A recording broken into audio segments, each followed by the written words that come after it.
परमात्मा आपको सतलोक ले जाना चाहता है। और सत्यलोक में क्या सुख है पुण्यात्मा? जैसे हम किसी गांव में रह रहे हैं और हम किसी दूसरे शहर में जाना चाहते हैं, वहाँ का व्यक्ति हमें बताता है कि वहाँ ऐसी सुविधाएं हैं, वहाँ ऐसा व्यापार है, ऐसी वहाँ पर कमाई है, तो हम चाहते हैं कि हम भी चले वहाँ पर। हम वहाँ की जो व्यवस्था है, वहाँ का जो हमारे को होने वाला लाभ है, उससे पूर्ण परिचित हो जाएंगे। तब हम अपने नगर को त्याग कर वहाँ की संपत्ति को बेचकर उस दूसरे शहर में जाएंगे जहाँ हमें बहुत ज़्यादा बेनिफिट लाभ होना हो। इसी प्रकार जब हम सतलोक के सुख के विषय में परिचित होंगे, तब ही हम इस काल के लोक को छोड़ेंगे। इसलिए बार बार आपको बताया जाता है कि यहाँ कोई सुख नाम की चीज नहीं है। तुम इसको सुख मानते हो। किसी का जिसका संतान नहीं है वो संतान से ही मानता है कि भगवान मेरे एक बालक हो जा, मैं भी सुखी हो जाऊं। जिनका संतान है उनने पूछ ले वो कैसे सुखी हैं। यहाँ आपको कम से कम 200 केस, 200 नहीं बल्कि 1000 ऐसे केस दिखा दूं जो कहे बेटा पीटे बने, बुढ़िया कहे वो तेरा गजब हुई है, माँ का बेटा हाथ उठा दे, उसको तो एक राक्षस पैदा हो गया उसके। तो ऐसे बहुत घने दुखी हैं इस प्रकार से। लेकिन हम पूर्ण परमात्मा के सत्यलोक के सुख से अपरिचित हैं। अब पुण्यात्माओं, परमात्मा ये चाहता है कि ये प्यारी आत्मा मुझे पहचाने और इन प्यारी आत्माओं को, अपने बच्चों को मैं अपने घर ले जाऊं, वहाँ इनको कोई दुख नहीं। क्योंकि हम पहले सतलोक रहा करते थे, वहाँ हमें कोई कष्ट नहीं था, वहाँ हमारी मृत्यु नहीं होती थी, वहाँ कोई रोग नहीं था। अब यहाँ पर चाहे को 90 वर्ष की आयु का बूढ़ा हो गया, बुढ़िया, कति मरना नहीं चाहते, कोई मृत्यु नहीं मांगता, कति नहीं चाहता। चाहे कति कितना बीमार हो जा, कितना दुखी हो ले, फिर भी जीवन मांगता है, जीवन चाहता है। वो ऊपरले मन तो लोग दिखावा चाहे वैसे कह दे भगवान मन ठा ले, पर जब मृत्यु होने योग्य जब रोग आवे है, जब घिघी बन जाती है। ऐसा क्यों है? क्योंकि हम ऐसे लोक में रहा करते थे जहां मरते नहीं थे, हमारी मृत्यु नहीं होती थी। इसलिए भी ये मृत्यु हमने ऑकवर्ड सी लगे है कि बहुत बूढ़िया तो, और इसमें कोई शक नहीं। आज हम संपत्ति है, संतान है, और दिन रात उसी के जोड़न तोड़न में लग रहे हैं। हर कल मृत्यु हो जाए तो अपना है क्या? तो कोई भी यहाँ मृत्यु नहीं चाहता, मरना पक्का, मरना पड़ेगा, 2 दिन आगे पाछे मृत्यु होगी। ये तो यूनिवर्सल ट्रूथ है। लेकिन क्यों नहीं मरना चाहते? क्योंकि हम ऐसे लोक से आए हैं कि हमने अमरते नहीं थे। ये भी मृत्यु हमने बढ़िया कोई ना लगती। कितनी उम्र का आदमी हो जाए, सोचा, और जैसे 90 वर्ष का हो गया तो इन्हों सोचा है, ये विचार करता है कि 100 वर्ष तक तो जीवन बना ही रहता है। अब कोई 100 वर्ष भी पूरे कर चुका है तो इन्हों सुना है कि पहले तो 150 वर्ष जी जाया करते थे, जीवित रहते थे। और तेरा गजब। और चाहे ऊपरले मन से नो कहे जाए भगवान मन ठा ले। एक बुढ़िया बीमार होगी और वो प्रतिदिन नो करे भगवान की तुम्हारे गया मन ठावा भी कोई ना, हे मेरे नाम का तो भगवान और आओगा, मन न ठाओगा, मेरी मृत्यु होगी। एक पोता था शरारती सा, वो अपने दूसरे भाई ने कहने लगा आज दादी की परीक्षा लेते हैं। अब क्यों करे, अब मैं बताऊंगा। रात के समय अपना काला ऊपर काला हाथ मुंह कर लिया और 9 बांध लिए सींग से लकड़ी के, को सींग ठा लिया कि तो बाहर तेने कम्मा, और ऊपर का नो टाठा मार लिया, हाथ में एक लंबा चमटा लठ ले लिया। नो बोला बुढ़िया हो ले त्यार, आज तेरी मौत आ गई है। बुढ़िया नो कहे ए मन मन मन बख्श दे, तन मैं पाई ठाण दे और देख ले को अगर मौत है। वो तेरा गजब हुई है। तब वो छोरा ने मुंह खोल दिया और दूसरा भाई बुला लिया, देख दादी ड्रामा कर रही थी। फिर वाला गिलन रे ढेड़ तने फूक दूं, मैं तुम्हें कह रही थी मैं डरू मरण तय। पहले तुरंत गेर बदल गई बुढ़िया। तो पुण्यात्माओं, यहाँ कोई मरना नहीं चाहता और मरना पक्का होगा। तो ऐसा क्यों है? क्योंकि हम ऐसे लोग से आए हैं जहां हमारी मृत्यु नहीं हुआ करती। वहां हमारा अजर अमर शरीर होगा, अजर, जिसमें बुढ़ापा नहीं आता।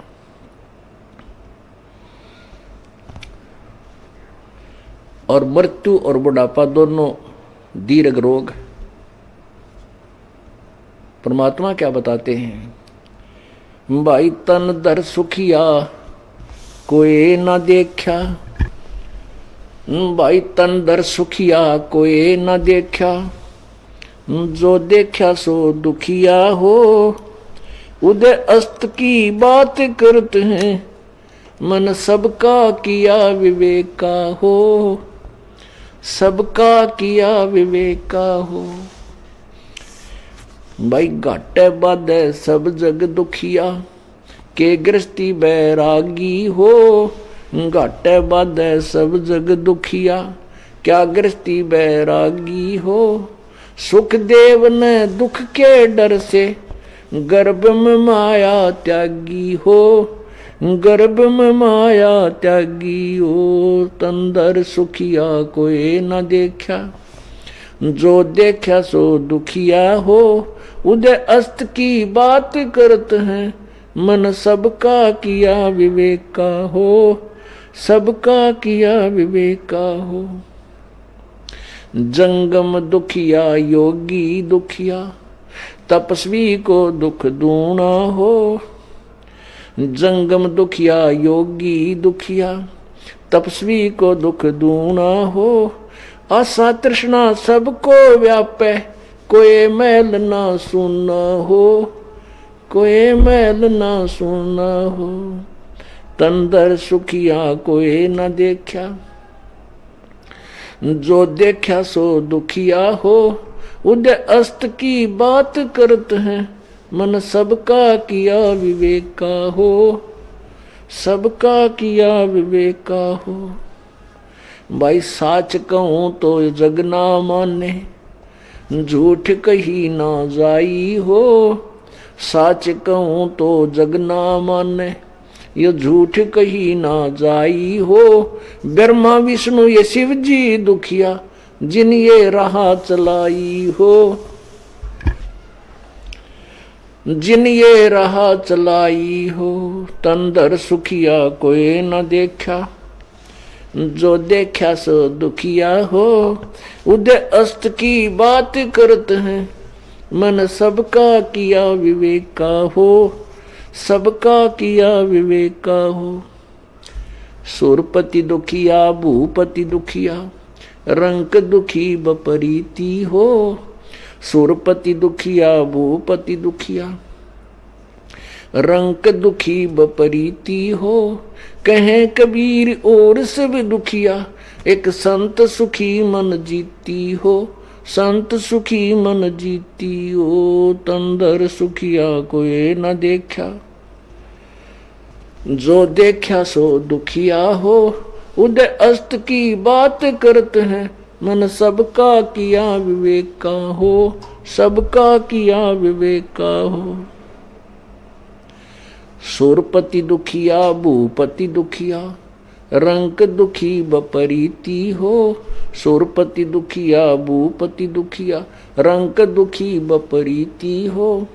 कहें कबीर और सब दुखिया, संत सुखी मन जीती हो, एक संत सुखी मन जीती हो, तंदर सुखिया कोई न देखा, जो देखा सो दुखिया हो, उदय अस्त की बात करते हैं, मन सबका किया विवेका हो, सबका किया विवेका हो। पुण्यात्माओं, परमात्मा कहते हैं तुम तो छोटे मोटे कोई एक मकान प्लाट न मांग कर सुखी मानते हो अपने आप को कि हम सुखी हो जाएंगे कि नहीं। उदय और अस्त के बीच जिसका शासन था, जहाँ सूर्य उदय होता है और जहाँ समाप्त अस्त होता है, अर्थात पूरी पृथ्वी का शासक, वो भी दुखी। आप तो एक छोटे से कोई फैक्ट्री ला करके इस समय सुख मान रहे हो कि नहीं।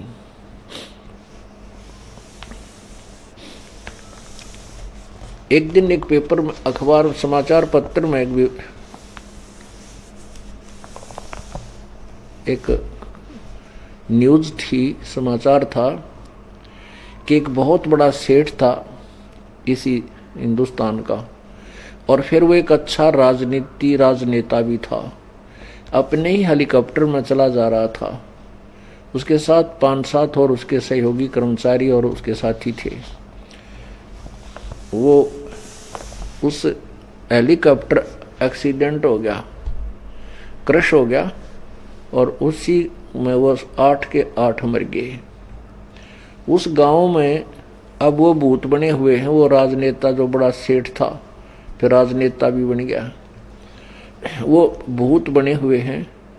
और वहीं पर उनका एक इतना वो गांव वालों के बहुत परेशान करने लगे।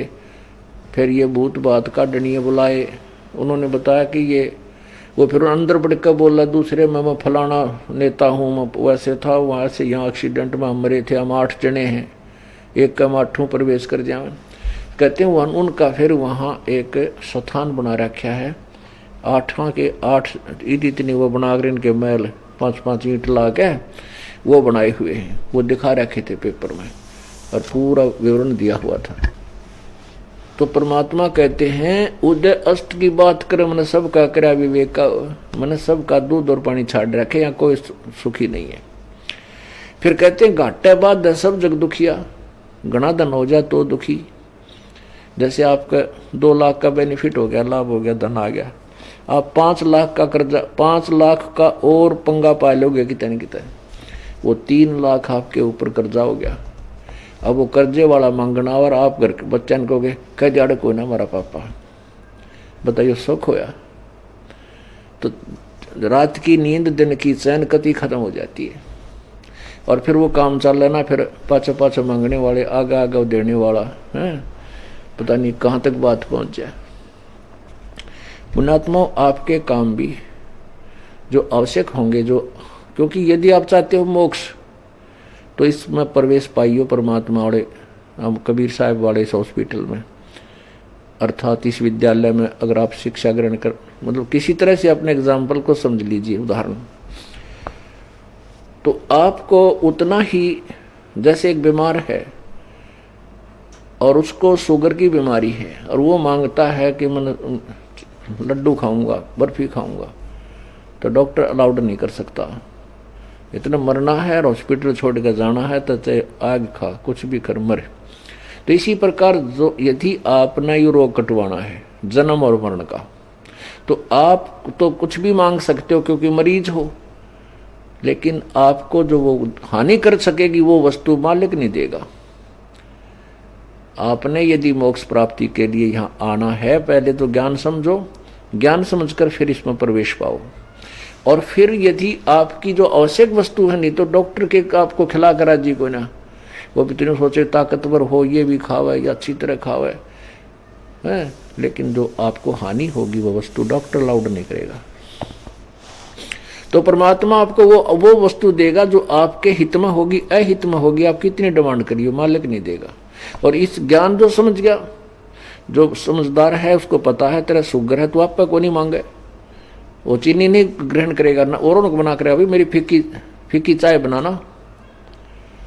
और बालक कर सके है मैंने दे लड्डू खाऊंगा, बर्फी खाऊंगा, नहीं, उसको माता पिता नहीं दे ना, भाई मर जाएगा तू, पहले मुश्किल से जान बची हुई है। तो पुण्यात्मा ऐसे परमात्मा आपको वह वस्तु देगा जो आपके हित में होगी, अहित वाली को नहीं देगा। तो क्या बताते हैं, घाटे बाद सब जग दुखिया। घाटा हो गया, हानि होगी तो वैसे नेचुरल दुखी, और बाध्य में भी यानी लाभ हो गया तो और दुखी। किधर गुटी लाने लग जाएगा या किसी के लाल लट्ठम लट्ठा होकर बड़े मुकदमे कर बैठेगा, यानी उसको चैन कती नहीं। फिर कहते हैं सुखदेव ने दुख के डर से गर्भ में माया त्यागी हो। सुखदेव ऋषि को ज्ञान होया मां की गर्भ में, क्योंकि माता के गर्भ में प्राणी को अपने पिछले और आने वाले प्रारब्ध की पूरी जानकारी होती है। तो मां के पेट में ये प्राणी दिन रात यही प्रार्थना करता है, परमात्मा एक बार मुझे इस नरक से निकाल दे। हे प्रभु, पीछे मैंने बहुत गलतियां की हैं, आगे नहीं करूंगा। पीछे ऐसी ऐसी गलतियां की कि मैं आपको भूल करके संपत्ति और संतान के चक्कर में अपना जीवन बर्बाद कर गया और मेरे साथ कुछ नहीं चला। अब के प्रभु ऐसी गलती नहीं करूंगा। अब जो ही वो मां के गर्भ से बाहर आता है, तीनों भगवान रजगुण ब्रह्मा सतगुण विष्णु तमगुण शिव जी की जो त्रिगुणमयी माया है, इनका तीनों का जो जाल है एकदम बुद्धि भ्रष्ट कर देता है, इसको अचेत कर देता है। इसको फिर नए सिरे से पढ़ा जाता है, ये तेरा पिता है, ये तेरा पापा या तेरी माँ भाई बहन, और फिर कह गड़ा, ये सारे ABC इसको नए सिरे से पढ़ाई जाती है। और फिर ये आध्यात्मिक ज्ञान भी उसको नए सिरे से याद दिलाया जाता है। तो ऐसे ही सुखदेव को माँ के गर्भ में ये याद था, इसलिए 12 वर्ष तक माँ के पेट से बाहर नहीं आया। फिर ब्रह्मा विष्णु महेश से कहा कि तुम बाहर आओ भाई सुखदेव। ऐसे 12-12 वर्ष तक यदि माताएं बच्चों को गर्भ में रखेंगी तो हमारी व्यवस्था खराब हो जाएगी, ये माँ दुखी हो जाएंगे, तू बाहर आ जा। सुखदेव ने यही प्रार्थना की थी कि हे प्रभु, बाहर आते ही आप बुद्धि भ्रष्ट कर देते हो। आप अपनी इस त्रिगुणमयी माया को 1 मिनट रोक लो, जब तक मैं बाहर आऊं तो मैं बाहर आऊंगा, नहीं मैं नहीं आऊंगा। तब उन्होंने थोड़ी सी देर के लिए, जैसे भैंस के सींग पे या गाय के सींग ऐसे होते हैं अमूमन, तो उसके ऊपर राई रख दे, अर्थात सरसों का दाने के टाइप होती है राई का बीज, तो वहां रखते ही नीचे आए, यानी इतनी देर, सेकंड का भी कुछ हिस्सा। उन्होंने कहा कि हम इतनी देर तो रोक सकते हैं, इससे ज्यादा हम इसको नहीं रोक सकते। सुखदेव ने कहा कि तुम इतनी देर ही रोक दो। उसी समय वो बाहर आया, उसको चेतना बनी रही और भक्ति में लग गया। तो कहते हैं सुखदेव ने दुख के डर से गर्भ में माया त्यागी हो। फिर बताते हैं जंगम दुखिया योगी दुखिया तपस्वी को दुख दूना हो। आशा तृष्णा सबको व्यापे कोई मैल ना सुना हो। ये जंगम शेख सेवड़े योगी, अब जैसे योग साधना करते हैं योगी, वैसे तो योग का अर्थ होता है परमात्मा प्राप्ति का प्रयत्न, उसको योग कहो भक्ति कहो। लेकिन हमने योग एक ऐसा रूटीन बन गया कि जो शारीरिक क्रियाओं के लिए हम क्रिया करते हैं, शारीरिक स्वास्थ्य के लिए प्राकृतिक क्रियाएं करते हैं, योग आसन, हम उसी को योगी कहने लगे। तो वो योगी दुखी, क्योंकि योग करने से, योगासन करना पाप नहीं कर सकते हैं, लेकिन केवल योग करने से मोक्ष नहीं, क्योंकि वो तो शारीरिक स्वास्थ्य में सहयोगी है, लेकिन मोक्ष तो नाम से होगा, भक्ति के करने से होगा। फिर कहते हैं तपस्वी को दुख दूना हो। अब तपस्वी पहले तो अपने शरीर को फूके, शरीर को पीड़ा देकर तप करता है, फिर अगले जन्म में वो राजा बन जाता है। राजा को चैन दिन रात नहीं होती, केवल घूटी शूटी लाकर अपना टाइम पास कर लेता है। माया मुया न जोड़े जागा, उसने भी लूट लो और यहाँ कोठी बना दो। ये कितने राजा हो के मर गए, किसी के पास चोरने साथ गई होता है, और आज देख लो कितना उसका कितना नामो निशान हो। तो ये स्थान ना तो संग्रह करके धरने का, और ये भूल जाओ कि आप मान ले किसी का लूट खसोट करके धन जोड़ कर धर गए, और एक ऐसी निकम्मा बेटा पैदा हो जाएगा, उसने आते ही खराब कर देगा कि तब शराब पीएगा, कहीं राजनीति में हो जाएगा, वहाँ बर्बाद कर डालेगा, बैठा देगा। वो जो पाप करे थे वो तो आपके साथ गए, संपत्ति दे के गए थे, वो बच्चे ने साफ कर दी। वह संपत्ति साथ गई नहीं, लेकिन वो पाप साथ चले गए, और साथ में जो भक्ति ना की वो मनुष्य जीवन व्यर्थ किया, वो हानि आपके साथ गई।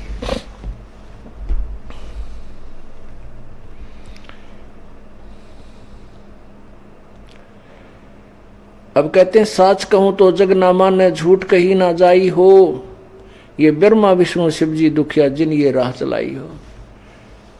पर अब जैसे पवित्र हिंदू धर्म में जन्म होने के कारण हम ब्रह्मा विष्णु में इसको सुप्रीम पावर माना थी, यानी बहुत बड़ी शक्ति, समर्थ शक्ति, पूर्ण परमात्मा, सबके रचने वाले, इन्हीं को मानते थे। अब परमात्मा कहते हैं ये भी दुखी। विष्णु जी का इतिहास पढ़ लो विष्णु पुराण में।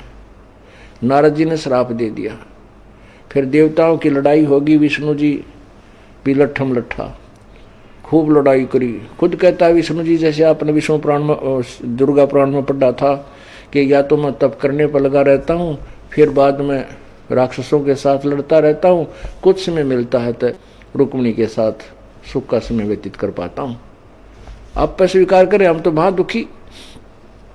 फिर नारद जी के श्राप से श्री रामचंद्र रूप में विष्णु जी आए। एक दिन भी जो सुख का गया हो तो उसका, बचपन में वनवास हुआ, पिताजी का स्वर्गवास हुआ, उसके बाद सीता का अपहरण हुआ, रावण के साथ युद्ध हुआ, सीता जी को वापस ले आए, आते सीता जी गर्दन काट दी। बेटा संतान कहीं है, पत्नी कहीं है, और आप कहीं है। वो व्यक्ति से सारी पृथ्वी का राजा, उसको सुख कति नहीं।